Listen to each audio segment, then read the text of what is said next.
سلاف حوالن هجا زانی مروی اساخفنه که بیجم خوزی صد خوزی سروک بارزانی پیشوازی ها مجی کروا وکی باب آلانی براستی چکو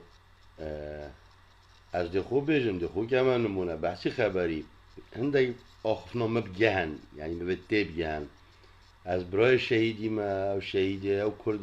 کردستانی دا شرکی سراوی آخی سراوی باجری سراوی گندی سراوان شارع سراوی آلایی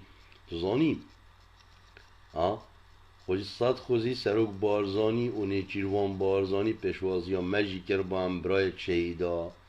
ام پسمام شهیدا ام زاروک شهیدا زانی وکی باب آلانی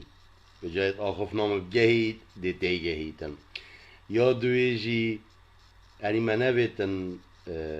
سیدای نیچیروان تایبه سیدای نیچیروان وکو زکریا عبدالله هنرمه زکریا عبدالله گلک مشهور بود سیدای نیچیروان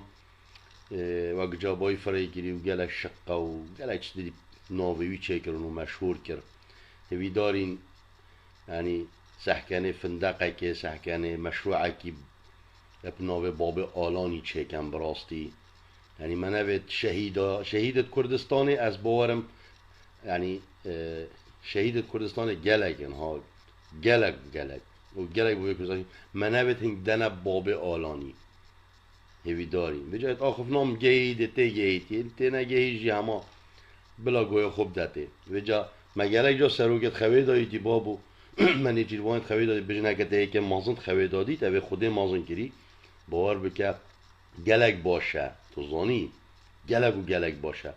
وکی مجی مثلا گلک زاروک شهیدا بران شهیدا سروکت خوی دادی دیدمات خوی دا هشتا سروک ندید هشتا مکتبا سروکی ندید یا براستی